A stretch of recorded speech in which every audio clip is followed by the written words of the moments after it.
Well, hello, oddballs. It's your host, Bobby. And your co-host, Lexi. And this is Oddities on Elm Street.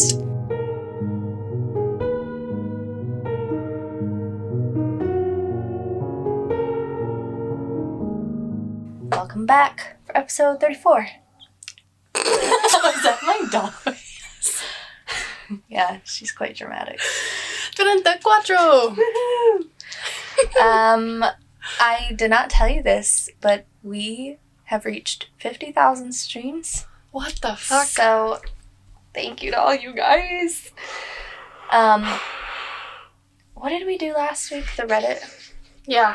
Yeah. So, last week we talked about, we did a segment on some, true scary stories from Reddit. If you haven't listened to that, please go check it out because there's a petition linked that I would like everyone to go sign. Also, before we get into our topic today, just your reminders. Send in your listener tales.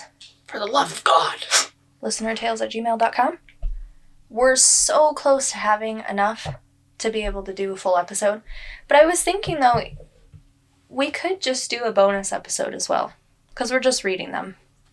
Yeah. If we get time, But we'll see. I think that's good. And we can talk a lot, so we can probably make it. We sure can. Yeah. Also, be sure to check out our Patreon. Oh, wait. Where do you send listener tales to? listenertales@gmail.com. And I think I said that.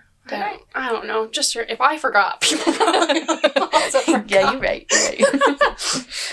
And then we have patreon.com/oddities on Elm Street. Love it. I do have some exciting news that I'm going to be sharing, not tonight, but upcoming.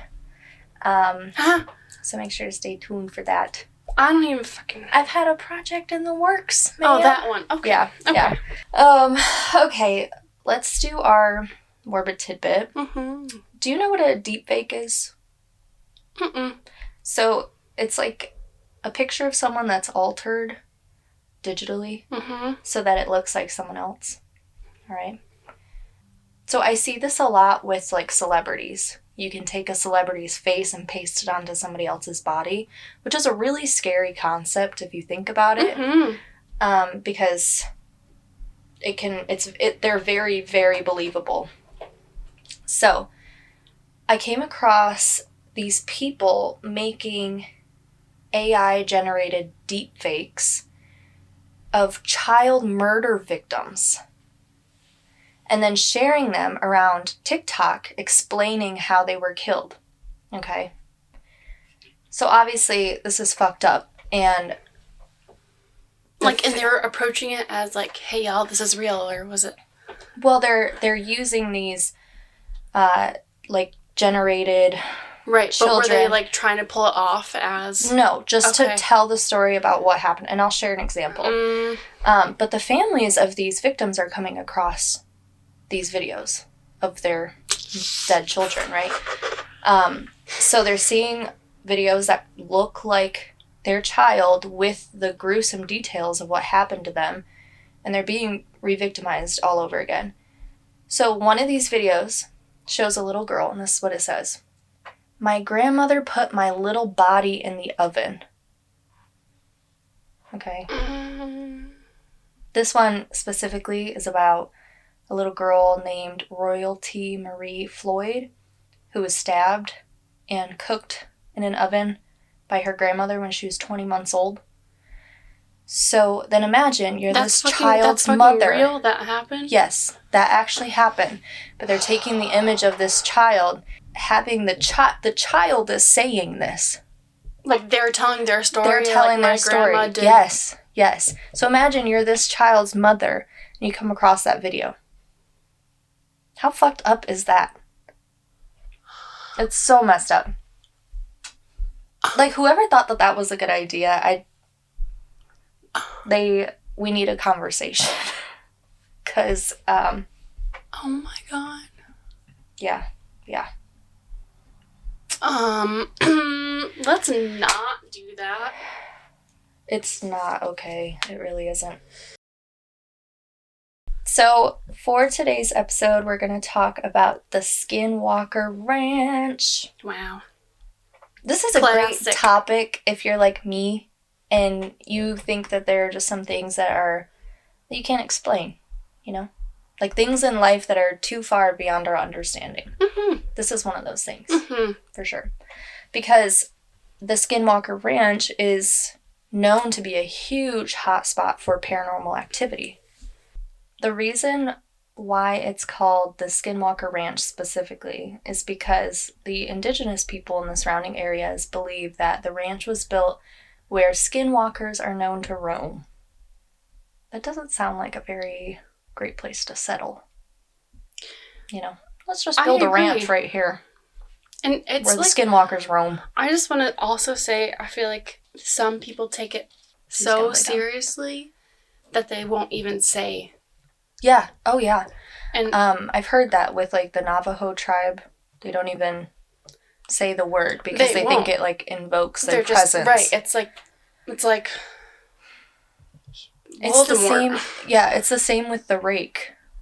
I don't know if you've ever heard of a rake. It's similar to a skinwalker. I don't know what the difference is, but they don't like to say that word either. Interesting. Yeah. Oh my god, I think I heard this. They called it, what did they fucking call it? A flesh pedestrian? Yes. I heard that too.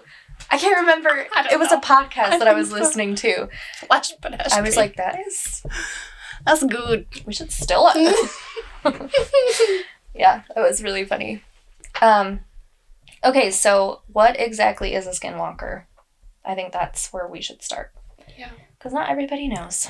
So a skinwalker is basically a shapeshifter. The idea of a skinwalker comes from the legends of the Navajo. And in their culture, a skinwalker is like a type of evil witch that has the ability to either turn into, possess, or disguise themselves as an animal or other human. Mm-hmm. And the animal side of it, I mean, they're typically like four-legged mammals, like coyotes or... wolves. Yeah. Or they're animals that are associated with bad omens, like owls or crows. Right. But it's... I guess, like, they can possess humans just by, like, looking them in the eye. Mm. So if you think you've seen a skinwalker, just don't look them in the eye. It's like Bird Box. Don't look at it.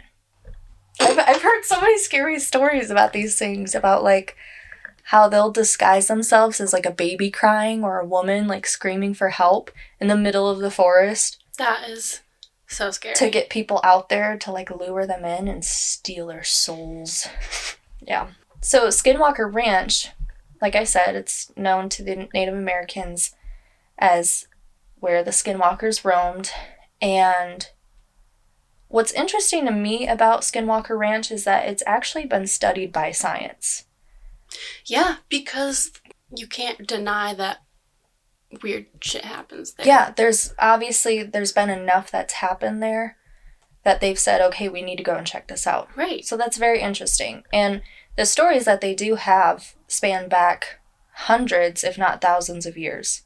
And we'll get into all that. But so the Skinwalker Ranch is a 512-acre plot of land located southeast of Ballard, Utah, in Uinta. It's Uinta, isn't it? Utah? No, the county that it's in.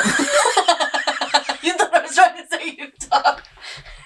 I'm not that fucking stupid.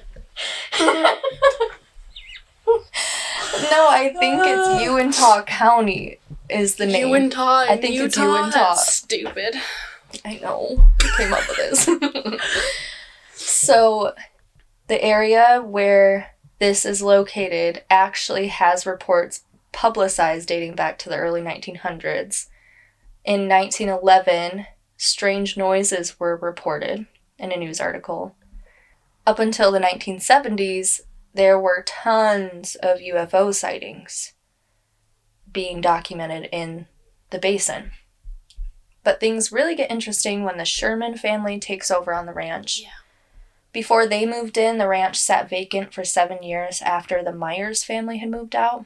And the Sherman family was made up of the parents, Terry and Gwen, and then they had 2 children, a boy and a girl.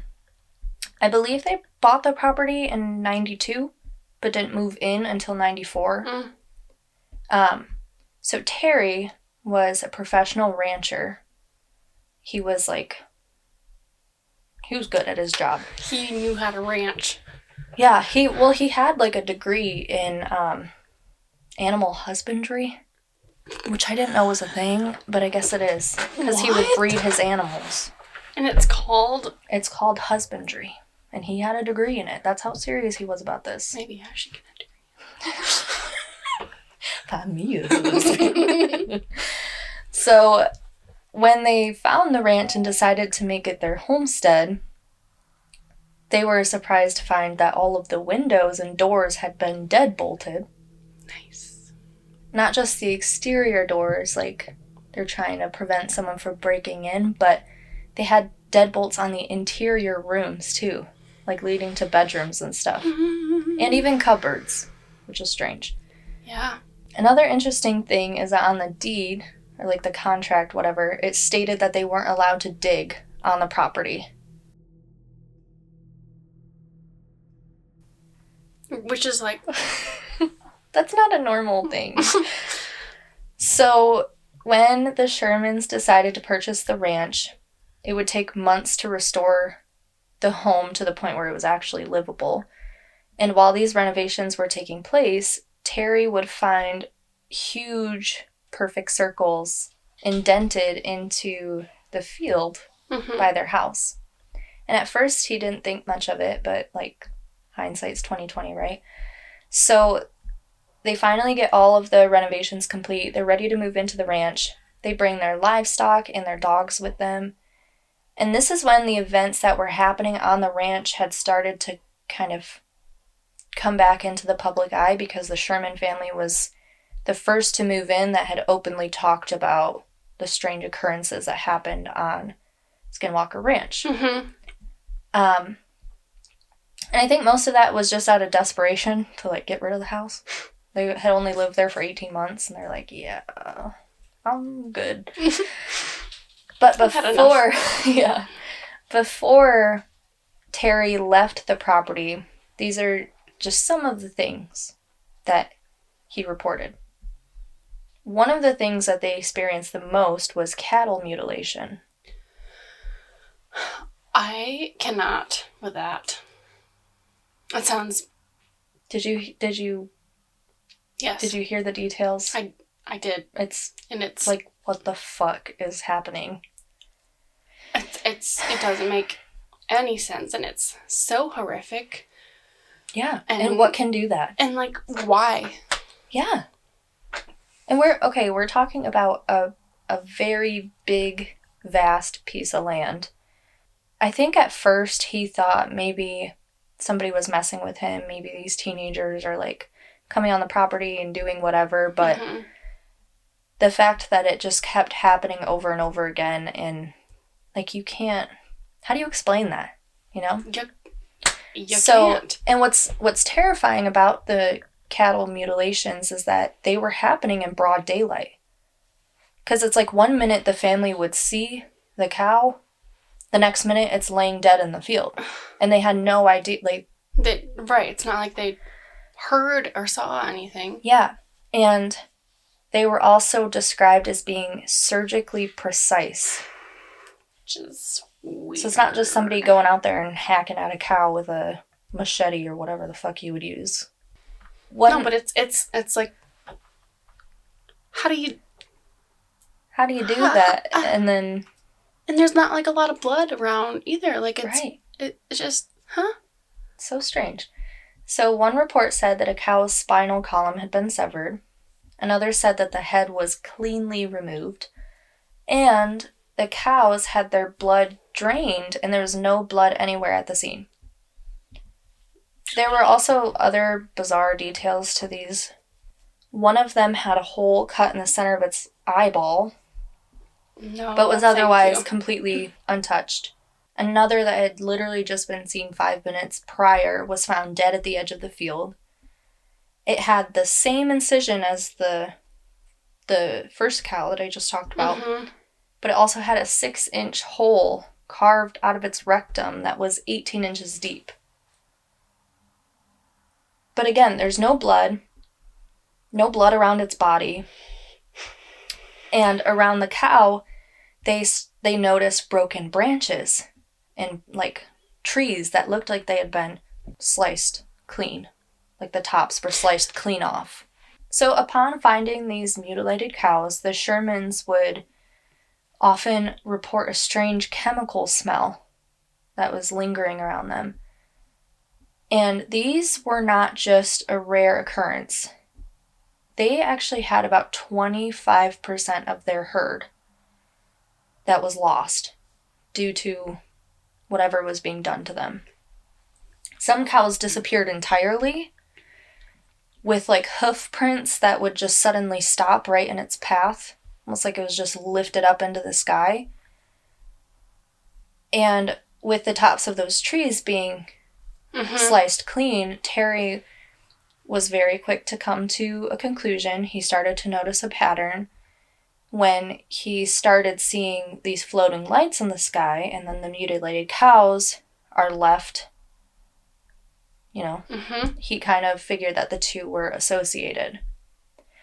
So one night, Terry had gone to check on one of his cows that was in the process of birthing a calf, and he saw a floating orb of light. As he got closer, he saw a huge object flying about 50 feet off the ground. Terry's wife, Gwen, had her own sightings as well. Gwen talked about how she saw a light so bright in the sky that the entire field below was lit up like the middle of the day, even though it was pitch black outside. Oh my God. And they actually shared those sightings with a Salt Lake City newspaper in 1996, but that would not be the last time that they would see these mysterious flying objects. And obviously they weren't the only ones witnessing it, because as I said earlier, there were reports going back decades of UFO sightings in this area. And even some of Terry's neighbors would corroborate his sightings, saying that they also saw these strange floating lights. On another night, Terry was out in the field with his dogs, and he started to hear male voices speaking in an unfamiliar language.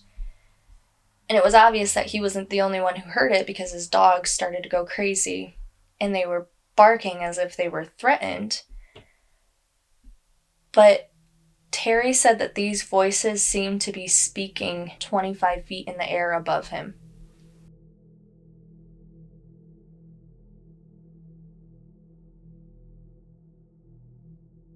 One day, the Sherman family was outside by the cattle corral, which is like an enclosed area where they keep the cows. And they start to hear something approaching them. When they looked up, they were startled to see a wolf on the property. A wolf that appeared 3 times larger than any other wolf that they had ever seen. But this wolf seemed tame. Like it came right up to them, so close that they were able to reach out and touch it. Most of the calves were scared and they were cowering together in a corner, but one had its snout outside of the fence. The wolf slowly went over and grabbed the calf's head and began trying to pull it through the bars. Jesus. Almost like it was trying to rip its head clean off. So the family immediately jumped into action. Terry ran over, he started kicking the wolf, trying to get it to let go, while his son is beating it over the back with a baseball bat. But the wolf wasn't giving up. So Terry told his son to grab his handgun out of the truck. He pointed it and shot, but the wolf just looked at him. Terry shot 2 more times, but again got no reaction. He then told his son to get him his rifle. This time, when he shot the wolf, he could visibly see a chunk of flesh flying off from its body. So the wolf had finally given up, but just kind of like slowly trotted off the property like he wasn't at all harmed. Now, in Terry's mind, he's thinking he needs to go after this wolf and finish the job because he doesn't want it to come back and take out more of his livestock. So he goes after it. But mind you, for whatever reason, the wolf, even being shot multiple times, is not bleeding. So there's no blood trail to follow. So instead, Terry's following its tracks. But then they suddenly end as if this wolf had just vanished into thin air.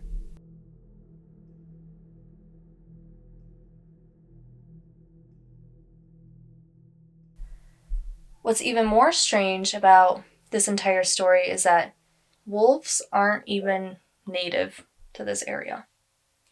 Like, at this time, there hadn't been a wolf sighting in Utah since 1929. And it's the 1990s. Yes. Dang. But a little while later, this wolf makes a reappearance. This time to Gwen.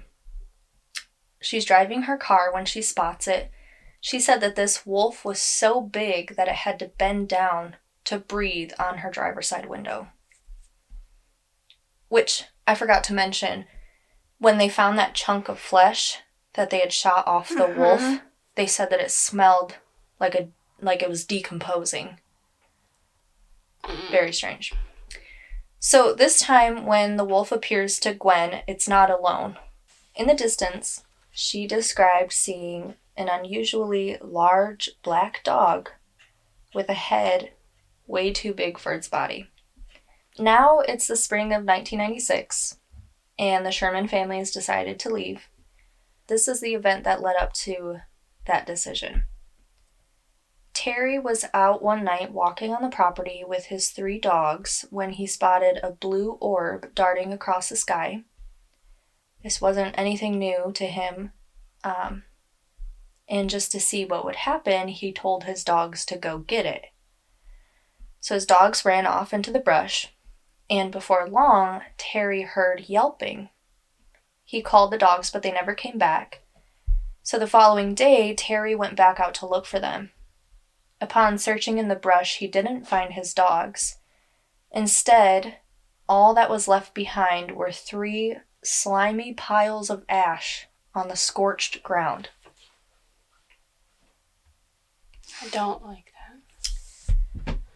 So because the Sherman family was so open about coming forward and talking about these events, it caught the attention of a billionaire named Robert Bigelow. I don't know why I said it like that. Bigelow. I just got like that it. Bigelow. In 96, he purchased the ranch from the Sherman family for $200,000. They should have asked for way more. For real, they fucked up. So Robert Bigelow was interested in having this property for purposes of scientific research. So he brought his team in, the National Institute for Discovery Science, otherwise known as NIDS. NIDS. And NIDS was actually responsible for conducting the largest investigation at the time on UFOs. Along with that team, they brought in a man named Colm Keller and another man named George Knapp, who would go on to publish a book about the ranch. George Knapp was a journalist, and Colm Keller led the NIDS team while they stayed at the ranch for 100 nights to document whatever they could. So the book that they wrote is called Hunt for the Skinwalker, if anyone wants to go check it out. It's just really interesting to me because they went into this with a scientific purpose. You know, how are all these things explainable through science? And what they claimed to have found are things like teleportation, telepathy, and even like portals to a different dimension. Like wormholes. Yes, and they described their experience with crop circles, unidentifiable objects flying in the air, paranormal activity, wolf-like animals with glowing red eyes, and the mutilation and disappearance of more cattle. They'd actually brought in their own cattle specifically just to experiment to back up Terry's claims. Right. So Robert Bigelow's goal was to scientifically be able to back those claims, such as the ones that the Sherman family had made. NIDS eventually transformed into Bigelow Aerospace Advanced Space Studies, and that was actually funded by the U.S. Department of Defense. That's cool. I think that's so interesting. I don't know. It reminds me of Elon Musk with SpaceX. But cooler. Yeah. So because of that, the whole thing was kept very confidential. And it was also staffed with some of the best in this area of paranormal or unexplainable events.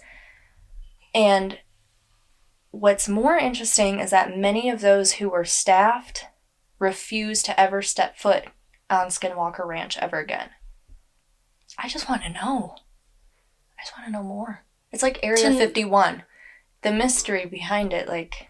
But I feel like it's more intriguing to me, even because people are not afraid to talk about it. Yeah, because of what Terry has said happened with him and his family, and that's being backed up by a group of scientists. Mm-hmm.